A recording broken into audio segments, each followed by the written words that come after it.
Hello, Americans, and other friends and subscribers around the world. Just have to take the blankie off the old girl. Trying to keep the frost. There wasn't no frost this morning, though. But, today, we are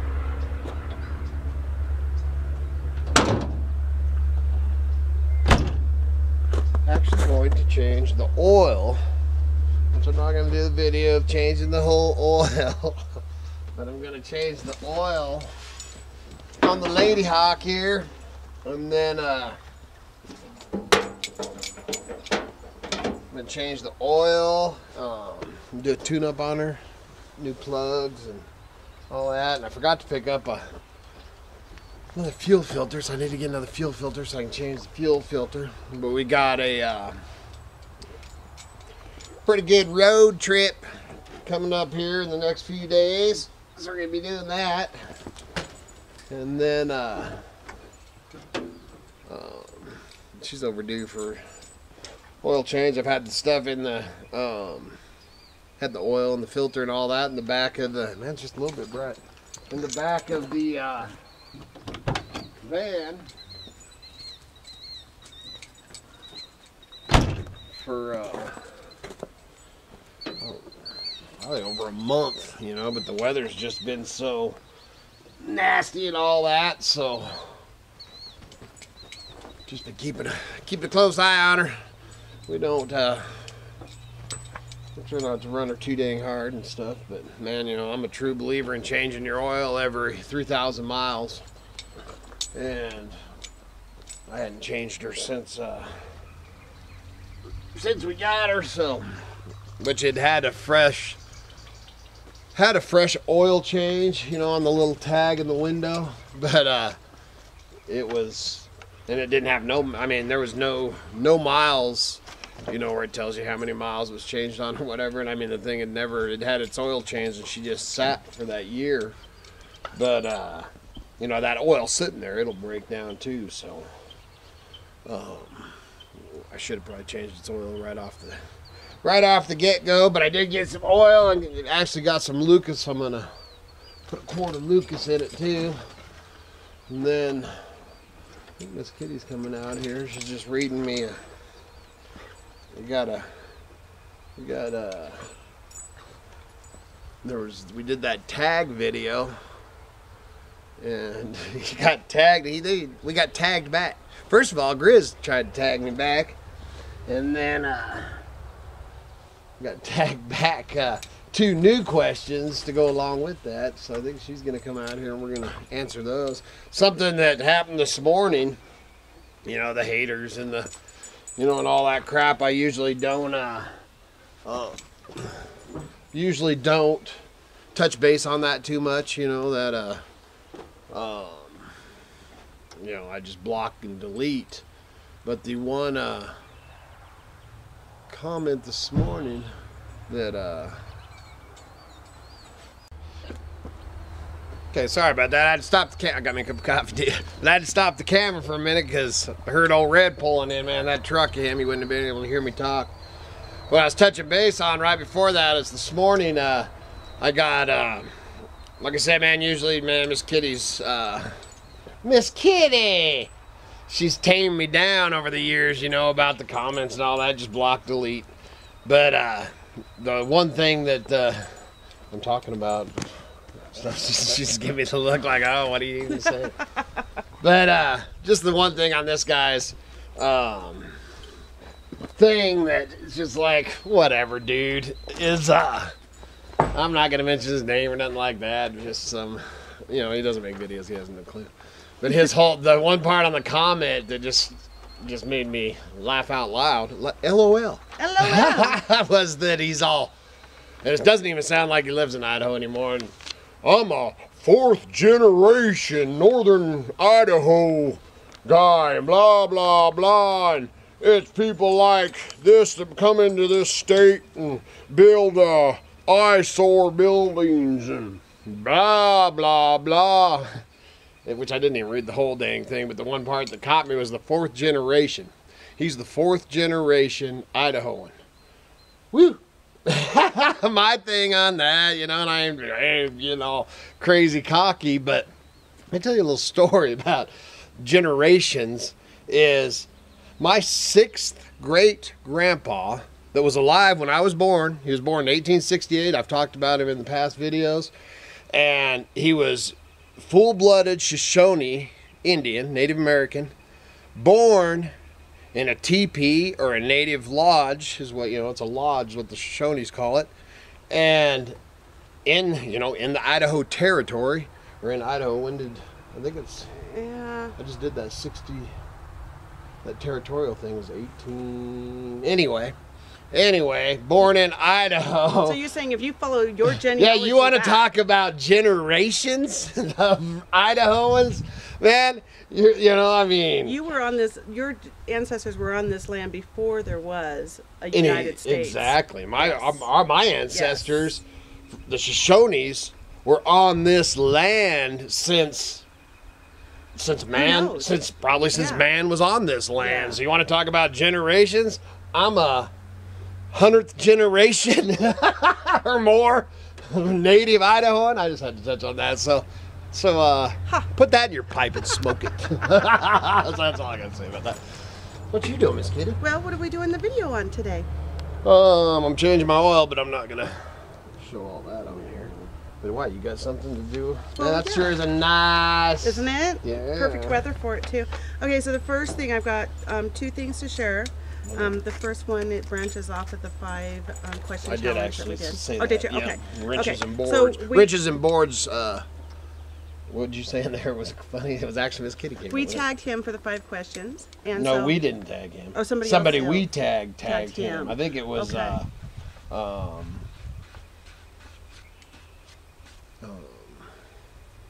I think it was Dale Jr.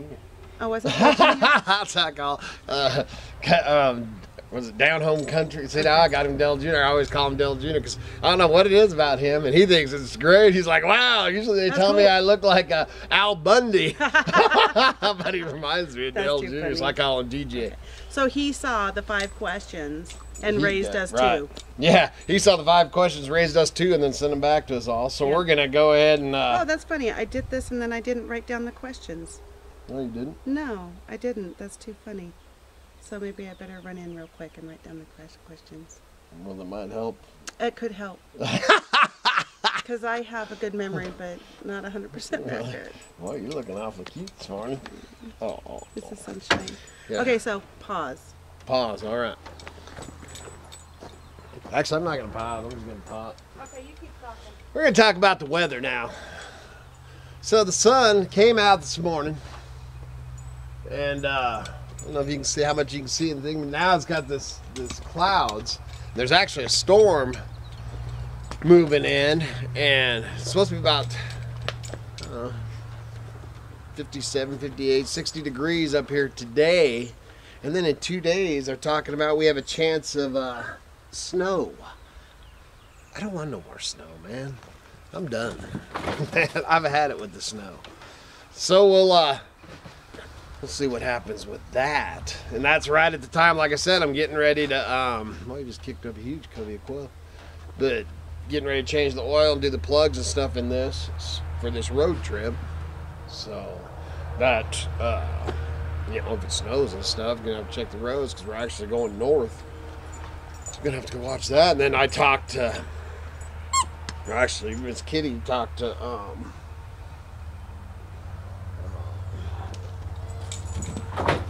Nikki, which is Earl's girlfriend,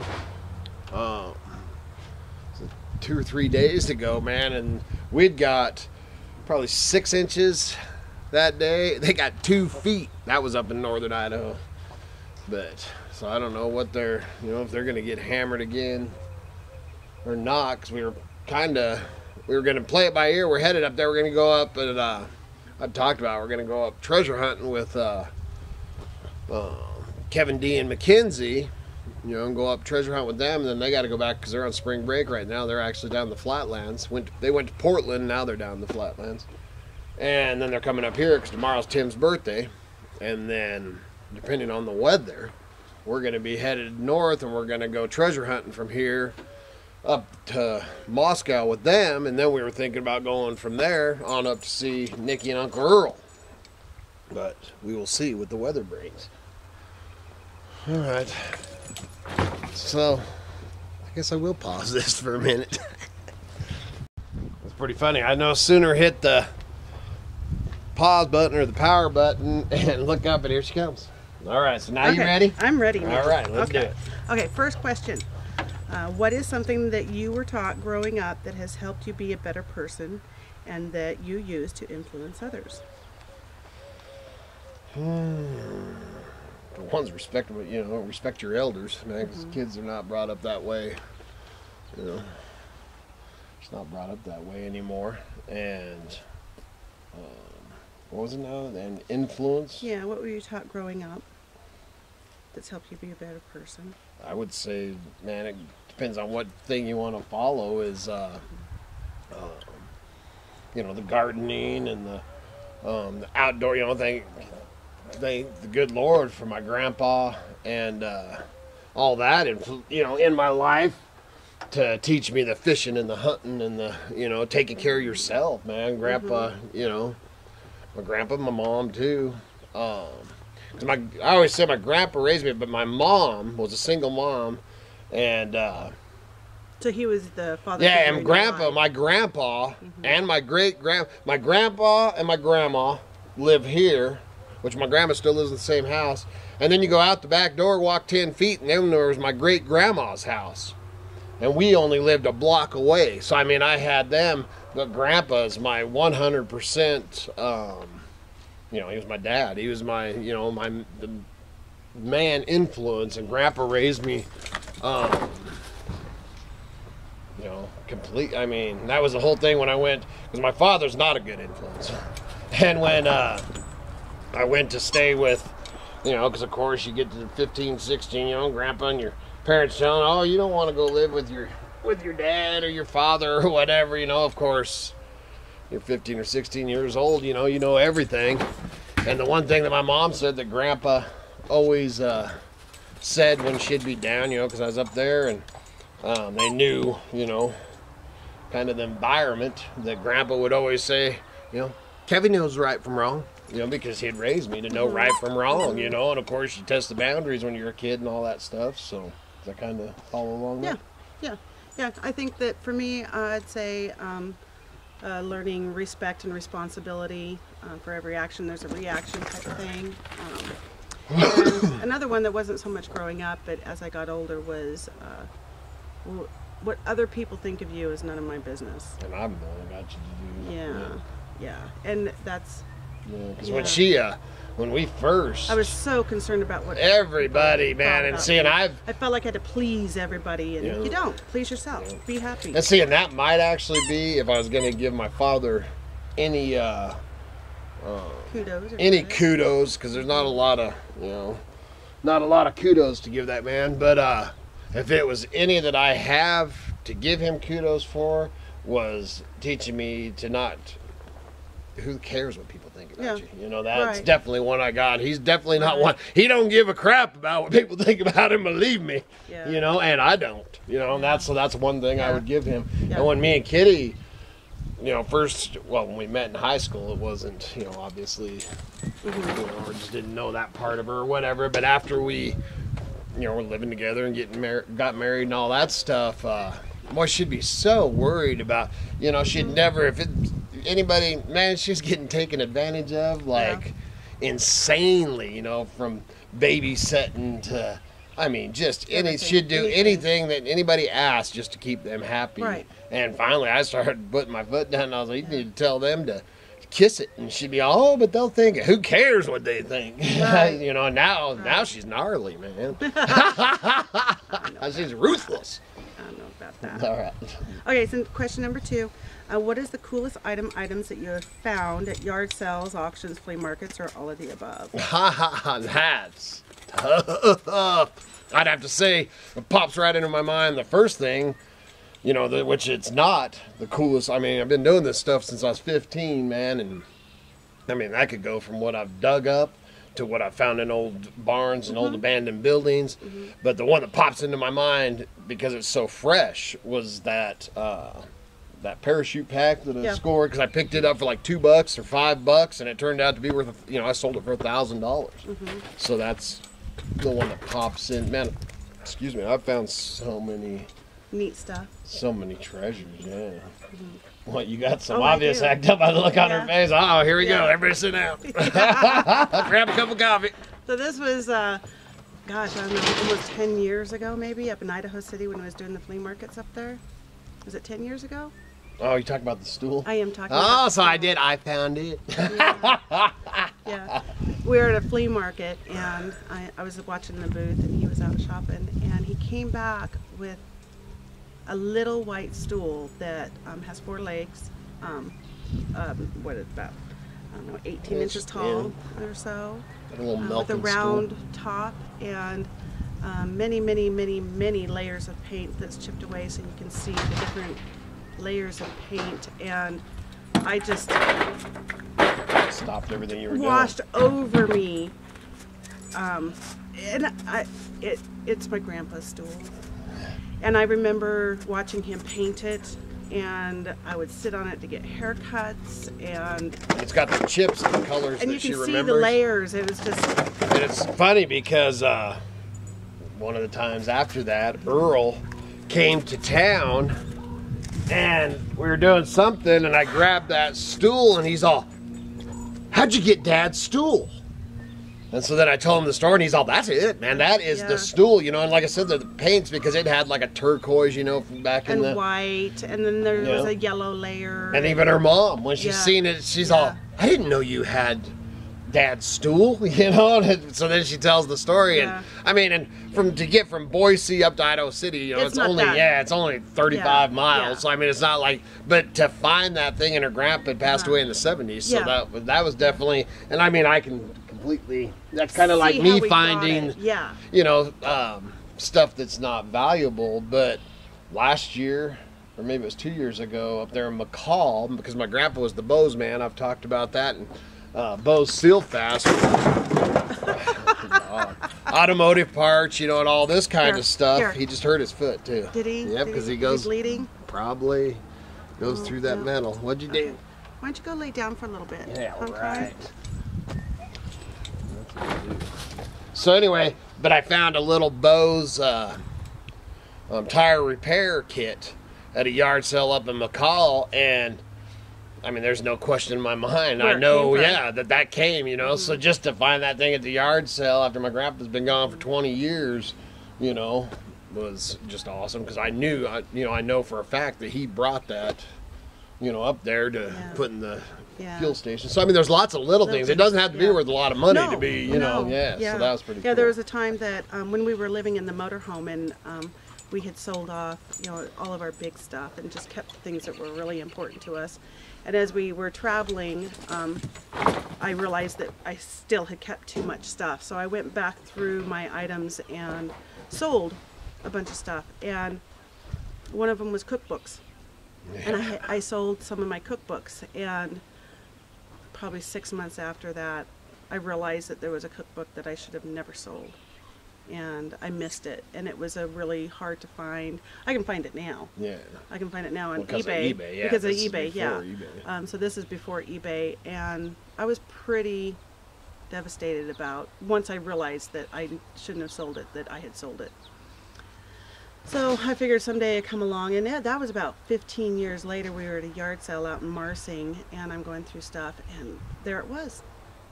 There was that cookbook for $1. And the lady was just like, because I'm getting all emotional about finding this cookbook, and she was happy that she had the yard sale and I had found my cookbook. That was Miss Kitty's new best friend. Yep. And then since then, though, we've actually found a couple. Doesn't all the kids have one now? I made sure to get one. So now in the family, there's 4 copies. Yep. And 5 copies. And it was even one after eBay. It's not one that you can find regular on eBay, or can you always find it on eBay? I don't check often, but I've seen it on eBay a couple of times. Okay. But she'll actually, you should have brought it out and showed her. There's probably a lot of people who'd like to know which one it is. Yeah, because it's a secret. It's a secret cookbook. Was that it? That's it for That's the all you questions. had? All right. That's not all I have, but Oh, that's okay. it for the Hello, man. I thought I was questions. getting ready into the Nope, video. I just nope, whacked myself in the head with The this. question challenge is now over, and we're moving on to a different subject. This is the Shire Homestead, and I don't know how many of you guys follow them. They're a brand new channel, and they we've been talking to them for a couple years now, because their dream has always been, and their goal is to get their own piece of land and build a home, a homestead, a home for them and their 2 kids. So there's 4 of them all together. Well, it happened this year. Yeah, that's so awesome. So they have closed on the land and moved out there, and they started doing videos, and we are in contact through email. But they don't have the Wi-Fi up there. You know, they're starting. I mean, they are on bare ground with absolutely nothing. So they're not able to put out a lot of videos, and they want to share their whole journey. They are doing some videos, but not extensive. This is what we're doing today type videos. So I am going to read to you guys their update from the emails. I want to thank you for giving updates on our progress in your videos, because it has been hard for us to get videos out. We had to take a few nights in a hotel because it was getting down to 29 degrees. I'm just going to pause right here real quick. They are starting out their journey in tents. Yes. So yes, 29 degrees is a little cold in a tent. We managed to stay one night and got 2 trails cut into the woods and a small clearing for base camp. I can't wait until we can share more of the story. When we got out there, it was all about survival, eating and staying warm. Boy, do I know what you mean on that. Yeah. We are pretty tough cookies, but the cookies got a bit soggy living in the city for 6 years. Laugh out loud. Scott and I are about safety first and making sure the kids are well. Their kids are adult kids, young adult kids, just so you guys all know. This should be our last night in the hotel, but we have had 2 warmer days with a bit of rain and then cold again. It is a 47-minute drive from town. Right now, Scott is out there unloading the truck and the yard tool so we can pick up a roll of rubber roofing shipped in by truck. The logistics of selling your house, buying land, going on vacation, and moving to the wild has been crazy. We would have skipped the vacation, but Scott hadn't seen his parents in 18 years and the kids didn't know them, so we felt it was a must. We have altered our plans for shelter a bit. We're putting up a primitive shelter over the tent first to make it through the first few months, and then Scott is going to start on a 20 by 20 work shed. We plan to overwinter in that. The house plans are still on hold, and we have a grip on the surviving out there more than one night. Okay, I'm going to read that sentence again without my glasses. The house plans are still on hold till we have a grip on surviving out there more than just one night. Got it.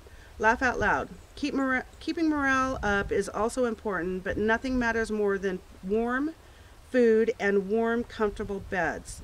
Amen to that. A good hot meal and a good night's rest is a must. The bad weather, organization failures, and problems like meeting the semi-truck in town to pick up the rubber are holding up progress. Organization failures. There's no failures. You learn from your mistakes. Yeah, just keep going. But hey, we own the land and it's home. Emily, that's the daughter, said to me, and if you listen to their videos, she's the one that does the guitar and the singing. Yeah, she just did that. That was actually the video before last, and man, she's got just amazing voice. Emily said to me, Mom, it's funny how when we are at the hotel, we're comfy, but we're unhappy. When we're out on the land, it gives me goosebumps again. Yeah, I just didn't need to. When we are on the land, cold and kind of miserable, we're happy. So tonight, Emily is going to edit and upload a few videos while we're on the hotel Wi-Fi, and tomorrow we head back out after getting the rubber. So watch the videos coming up. Thanks for everything. Hugs, Gigi. Keep on it. Yep. Keep your eye on the prize. Yeah, we'll be watching and praying and feeling your pain. Been there, done that type of thing. Seeing, you got it. We suggested, and see, I don't know, because I mean they're hauling. I mean they're carrying the stuff into the homestead. Yeah, there's not even a driveway. You know where, which was actually our original plan, but our whole plan always had the vagabond in, you know, always, you know, and then not too long before we found the property, we ended up with the gypsy wagon. So we actually had this motorhome and the not counting the other, you know, because I mean I've got Storage. a handful of other trailers. So you know, being a camp trailer guy or person, I've always had, and that's how I raised my kids, is to always have a camp trailer, always. Because then no matter what happens in this crazy world, you have a warm bed and a place, man. You can go park down on the river, you know, whatever. So every one of my kids has a, you know, has a camp trailer. And we always, you know, have, well, we usually have a half dozen of them. So that was the one thing I'd suggested, but I don't even know if they could if they could get it into where they're actually putting their, you know, because he was cutting roads. Right. So maybe once they cut their way in there, but they can pull it in, but yeah. So and that's because it does give you an instant roof to get out of the weather, a wind lock, man, and you know, and heat, man. It's got a stove in it and all that, and just like that one that the kids, this one that the kids just pulled on here that they're going to move into. That one would be perfect for the Shires. Yes. Because there's 2 bunk beds for the, you know, even though mom they're and dad adult to kids, sleep. they're still long enough for, for us. Adults. And then the bed, there's actually one, there's a bunk in there too, and then you got the front. So, I mean, that would, man, if they could score something like that because, I mean, if they, you know, hopefully the weather changes for them and starts warming up. Because that was the main thing, is they've got that, you know, you guys in the East have had these crazy late winter storms and stuff, man. They're caught out there in the... Yeah. And this update was actually maybe a week ago. Yeah, well, 4 or 5 days. Yeah. So and we haven't heard nothing. Did you write her back? I did. Yeah, and then their internet stuff out there too. So man, make sure you check them out, watch them, and also check out Wrenches and Boards. Yeah, is it Boards and Wrenches or Wrenches and Boards? I love that. I know, me too. It is. Wrenches and Boards. Yep, Wrenches and Boards. Man, I just started, I think I just subbed to him a few days ago. Because I think that DJ... Dale Jr.? Yeah, Dale Jr. had got, you know, tagged him. Right. And then I went and checked out. And I've been going around checking out a lot of new channels and stuff out there. So make sure you do that, man, and like them and subscribe them and all that jazz. And I'd have to say, good Lord willing, and the creeks don't rise, we'll be heading on a road trip very soon, and we'll be back again tomorrow.